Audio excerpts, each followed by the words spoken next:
हाँ, ठीक पढ़ा आपने। 2025 में कोई भी स्टॉक नहीं बढ़ेगा। क्यों नहीं बढ़ेगा? क्योंकि आपने सही तरीके से उसको ढूंढा ही नहीं। देखिए, 2025 में कौन सा शेयर बढ़ेगा, कौन सा नहीं बढ़ेगा, वो बताने के लिए बहुत लोग हैं। अगर आपको इस तरह की वीडियो चाहिए तो आप इस वीडियो से अभी ही एग्जिट मार सकते हैं और जाकर अपनी रिसर्च जो है ना, जाकर स्टार्ट कर सकते हैं। गूगल में जाइए, यूट्यूब में जाइए, 2025 का बेस्ट स्टॉक, बेस्ट सेक्टर जो भी ढूंढना है ढूंढते रहिए। यदि आप खुद नहीं ढूंढेंगे ना, आपको नहीं मिलेगा। जब आप अपना पैसा लगाने जा ही रहे हैं, तो थोड़ी सी मेहनत करके उस स्टॉक को ढूंढ ही लीजिए। देखिए, जिसे हार्डवर्क करना आता है ना, उसके लिए दुनिया में नामुमकिन जैसे कोई शब्द ही नहीं है। तो जब मैं आपको ये बताने जा रहा हूँ कि कैसे आप उस शेयर को ढूंढ सकते हैं, इस वीडियो के एंड तक आपको पता लग जाएगा कि एग्जैक्टली कैसे, वो क्या स्ट्रेटजी है जिससे कि शेयर को ढूंढा जाता है, जो जिसमें कि इन्वेस्टमेंट करनी है, वो आपको इस वीडियो के एंड तक मिल जाएगी। लेकिन थोड़ी सी मेहनत आपको करनी पड़ेगी। किसी से पूछने की जरूरत नहीं है, ना ही किसी से टिप्स लेने की जरूरत है। अपना शेयर आप खुद ढूंढेंगे। जहां आप पैसा लगाएंगे वो आप खुद ढूंढेंगे। ये जो रिसर्च हम करेंगे ना, ये एक फनल की तरह काम करती है, जो कि ऊपर से लेकर नीचे तक आपके स्टॉक को फिल्टर करते जाइए और लास्ट में जाकर आपको एक स्टॉक ढूंढ के दे देगी जिसमें कि आपको इन्वेस्ट करना है। देखिए, फॉर एग्जांपल, ये जो आपके सामने एक वीडियो नजर आ रही है, इसमें आपका स्टॉक वो एक कॉर्नर में जो चमक रहा है ना, ये आपका वो स्टॉक है। आपको उस स्टॉक को ढूंढना है और ये चारों तरफ आपके नॉइज ही नॉइज है।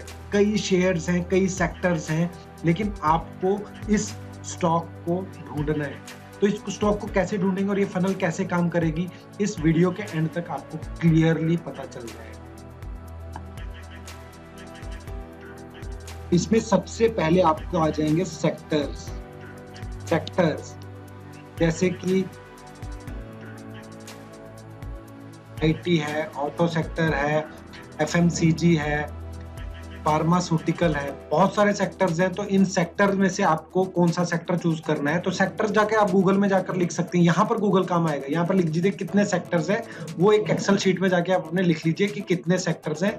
अब इन सेक्टर्स में से कौन सा सेक्टर ग्रो कर रहा है, वो कैसे निकालना है, आपको investing.com में जाना है। इसमें चार्ट्स में जाके लाइव चार्ट्स पे क्लिक कर, वो कुछ इस तरह से खुल जाएगा। आपको यहाँ पर जाकर इसको बड़ा कर लेना है। अब ये वाला सिंबल ढूंढ के आपको क्लिक करना है। यहाँ पर आपके सामने ये स्क्रीन आ जाएगी। इसमें 8 वाला जो है उसको जाके चूज कर लेना है। अब इस तरह की 8 स्क्रीन्स आपके सामने खुल जाएगी और सभी स्क्रीन में डिफरेंट सेक्टर्स को आपको ऐड कर देना है। जैसे निफ्टी बैंक के लिए एनएससी बैंक। अब एक इंडिकेटर सब में लगाएंगे हम। उस इंडिकेटर का नाम है एमएसीडी इंडिकेटर। ये इस तरह से सब में नजर आएगा। अगर आप किसी में भी जाकर डबल क्लिक कर देंगे तो ये बड़ा हो जाएगा, और इसको नीचे से यहाँ पर क्लिक करेंगे तो ये बिल्कुल बड़ा सिर्फ यही सिंगल स्क्रीन में नजर आएगा।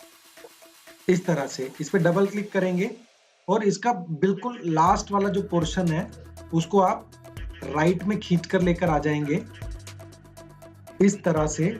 तो आपको जो लास्ट में ये पोर्शन जो नजर आ रहा है, ये आपको बताएगा कि निफ्टी किस साइड को है। अब आपका टाइम फ्रेम क्या है, अभी ऊपर में जो टाइम फ्रेम जो यहाँ पे नजर आ रहा है, इस टाइम फ्रेम को मैं वीकली टाइम फ्रेम पे कर दूंगा, क्योंकि ट्रेंड जो है ना जिसमें आपको ट्रेड करना है उससे 5 टाइम्स मोर में ट्रेंड ढूंढते हैं हम। वीकली में जब जाकर मैं देखूंगा इसको, अभी आपके सामने ये ओपन हो जाएगा।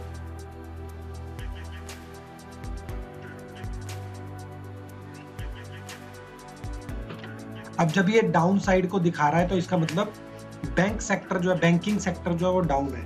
इस तरह से हम फिर सभी सेक्टर्स को देख लेंगे। जो सेक्टर हमको नीचे से जाके या तो पैरेलल होता हुआ नजर आए या फिर अप साइड को नजर आए, मतलब इस तरह से डाउन साइड को एमएसीडी ब्लू दिखना चाहिए, उसके बाद ये या तो पैरेलल हो जाए या अप साइड को हो जाए। तो इसका मतलब है कि ये सेक्टर जो है अप साइड है 5 टाइम्स इंटू 5 टाइम्स जो उसका टाइम फ्रेम होगा उसमें।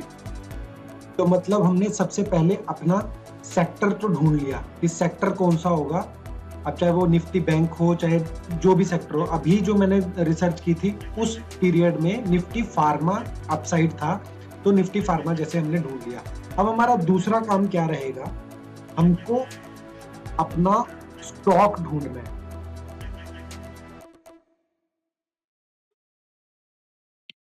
स्टॉक, अब ये स्टॉक कहां ढूंढेंगे हम, उस पर्टिकुलर सेक्टर में कितने स्टॉक्स हैं। सपोज मैं फार्मा, अभी फार्मा सेक्टर मैंने निकाला, उसमें फार्मा सेक्टर में कितने स्टॉक्स हैं, किससे पूछेंगे हम, अगेन चैट जीपीटी से या फिर गूगल से। उसको जाके लिख देना है, give me the list of top pharma stocks in India, तो वो आपके सामने 10 या 15 स्टॉक्स आ जाएंगे आपके सामने। अब क्या करना है, अगेन इसी तरह से फिर दोबारा से एक डिफरेंट 8 स्क्रीन बनाओगे, उन उसमें 8 या 10 जितने भी आपको फार्मा के स्टॉक्स हैं उन सबको जाके ऐड कर लेना है। अब मैंने इसमें सन फार्मा का जो स्टॉक था, सन फार्मा का, उसको मैंने जाके चूज किया था। और उसमें जाके स्टडी कैसे लगानी है, अब सबसे पहले मंथ का टाइम फ्रेम पे आप क्लिक करेंगे और इसको मंथ में जाके इस तरह से देखेंगे कि मंथली टाइम फ्रेम में क्या, देखिए मंथली टाइम फ्रेम में कितना 2020 से लेकर अभी तक ये अपसाइड है। तो डाउ थ्योरी में हम जाकर, डाउ थ्योरी अलग वीडियो है उसकी, जस्ट डाउ थ्योरी के हिसाब से ये अपसाइड ग्रोइंग है। मंथ में हमको पता चल गया अपसाइड है। अब वीक में हम देखेंगे, वीकली में ये कैसे कर रहा है, वीकली में भी डाउ थ्योरी क्या बता रही है, ये अपसाइड है। अब वीकली में हमने जब एमएसीडी देखा था तो उसी में ही, अब डेली में जाकर डेली टाइम फ्रेम में हम इसको देखेंगे, डेली टाइम फ्रेम में ये क्या बना रहा है, क्योंकि मुझे एंट्री डेली टाइम फ्रेम में लेनी है। तो यहाँ पर जाके मुझे क्या ढूंढना होगा, अब यहाँ पे मुझे चार्ट पैटर्न्स ढूंढने होंगे और एक अपना कैंडल स्टिक ढूंढना होगा जिसमें कि मैं एंट्री लूं, और उसके नीचे का एक स्टॉप लॉस, टारगेट एंड मुझे एंट्री, एंट्री कहाँ पे लेनी है मुझे, मतलब मुझे एंट्री ढूंढनी है, स्टॉप लॉस ढूंढना है और टारगेट ढूंढना है। किसके हिसाब से, चार्ट पैटर्न और कैंडल स्टिक। तो चार्ट पैटर्न और कैंडल स्टिक के ऊपर मैंने अलग से वीडियो बनाई है। मैं आगे भी इस सीरीज में और भी अच्छे ढंग से बनाऊंगा कि चार्ट पैटर्न्स कैसे ढूंढते हैं और कैंडल स्टिक आपका जो वेपन होगा जिससे आप एंट्री लोगे वो कैसे ढूंढेंगे, उसके ऊपर मैं एक सीरीज लेकर आऊंगा। लेकिन अभी के लिए आप जस्ट जान लीजिए कि मैंने कैसे किया। इसमें मैंने एक इस पे वीडियो भी बनाई थी अभी पहले कि how to choose a stock, उसमें जाकर मैंने सन फार्मा ढूंढा भी था, आप जाकर मेरे चैनल में देख सकते हैं, how to find a stock. उसमें मैंने एक ये ट्रेंड लाइन इस तरह से ड्रॉ की थी और इसमें मुझे ब्रेकआउट मिला था एक तो, और ये नीचे में ये मुझे डबल बॉटम मिला था। मींस ये यहाँ पे एक बॉटम सिंगल और ये डबल बॉटम मिला था और ये ब्रेकआउट मिला था, उसके बेस पे मैंने यहाँ पे एंट्री बताई थी और टारगेट, और जो यहाँ पे कहीं एंट्री मैंने बताई थी, और इसके बेस पे ये मैंने, ये स्टॉप लॉस था और ये मैंने यहाँ पे इसका टारगेट सेट किया था इसके बेस पे यहाँ तक। तो इतने से मतलब 6.47 का स्टॉप लॉस के बेस पे, मतलब ये यहाँ पे मेरी ब्रेकआउट कैंडल मिली थी मुझे, ये एंट्री थी, इतना स्टॉप लॉस और ये टारगेट के लिए मैं एंट्री बनाई थी। तो मतलब स्टॉक को फाइंड आउट करना कितना, वो आपको इस वीडियो में पता लग गया होगा। ठीक है, अभी हम ये देखेंगे कि आपका कैंडल पैटर्न और उसके बेस पे आपने कैसे एंट्री डिसाइड कर ली, टारगेट डिसाइड कर लिया, स्टॉप लॉस डिसाइड कर लिया। अब जो है स्टॉक जो फाइनल जो हमारा हुआ है उसमें हम कितना पैसा लगाएंगे, ठीक है, ये अभी आपको मैं इस वीडियो में बताऊंगा। तो देखिए सपोज आपके पास 50,000 रुपीज, चलिए 50,000 नहीं लेते हैं, हम लेते हैं 1 लाख। आपके पास 1 लाख रुपए हैं, तो आप जो मैक्सिमम जो आपका लॉस रहेगा ना वो 2% रहेगा इसका। तो 2% कितना होगा, 2,000। अब 2,000 रुपए का लॉस मैं मैक्सिमम ले सकता हूं, और यहाँ पे जो हमारा निकला था, हमारा रिस्क टू रिवार्ड रेशो जो निकला था वो निकला था 1:6 के आसपास निकला था। मतलब अगर मैं 2,000 रुपए का लॉस लूंगा तो मैं टारगेट यहाँ पे 12,000 रुपए के लिए खेल सकता हूँ, ठीक है। तो 2000 के लॉस में 12000 के लिए जब मैं खेल सकता हूँ यहाँ पे, तो मुझे कितने स्टॉक्स लेने हैं, कितना क्या करना है, उसके लिए मैंने एक वीडियो बनाई थी। चैट जीपीटी में जाकर आपको लिख देना है क्लियरली कि मेरे पास इतना पैसा है और मेरा जो मैक्सिमम रिस्क है वो 2% का है। मेरी एंट्री जो है एक स्टॉक में इस प्राइस पे है, मेरा टारगेट ये है, मेरा स्टॉप लॉस ये है। मुझे ये बता दो कि मुझे कितने स्टॉक खरीदने चाहिए। इंग्लिश में भी लिख सकते हो, हिंदी में भी। तो चैट जीपीटी क्लियरली आपको बता देगा कि 30 स्टॉक ले लो या 37 ले लो या 40 ले लो, कुछ इस तरह से नंबर आपको दे देगा। तो आपको सीधा जाके उसमें नेक्स्ट डे एंट्री ले लेनी है। टारगेट आपका कितना प्रॉफिट के लिए आप खेल रहे हो, कितना लॉस आप मतलब ले सकते हो, तो मतलब आपको एंट्री मिल गई, स्टॉप लॉस मिल गया, टारगेट मिल गया। ये तीनों चीजें आपको मिल गई, तो अब आपका स्टॉक फाइनलाइज हो चुका है। अब इसमें आप पूरा 1 लाख अगर आपके पास है, तो मैं ये नहीं कह रहा हूँ कि पूरा 1 लाख एक ही स्टॉक में लगा दीजिए। आपको 5 या 6 डिफरेंट सेक्टर्स में से इस तरह करके इसी फनल से 5 या 6 डिफरेंट स्टॉक्स ढूँढने हैं और उनमें जाके एंट्री ले लेनी है। और एंट्री लेने के बाद जो लास्ट में आपके 5-6 स्टॉक्स आएँगे, उनको बस दिन के एंड में, जैसे अ, साढ़े 3 बजे मार्केट खत्म होती है, आपको 3 बज के 15 मिनट पे जाकर या 3 बजे देखने लग जाइए, 3 बजे कि स्टॉक्स क्या देख रहा है। अगर आपका स्टॉप लॉस हिट हो रहा है, तो उसमें से एग्जिट मार दीजिए, ठीक है? अगर नहीं हो रहा है, तो उसमें बने रहिए और उसमें अगर आपके टारगेट आपका जिस दिन मिल जाए, तो टारगेट को बुक कर लीजिए।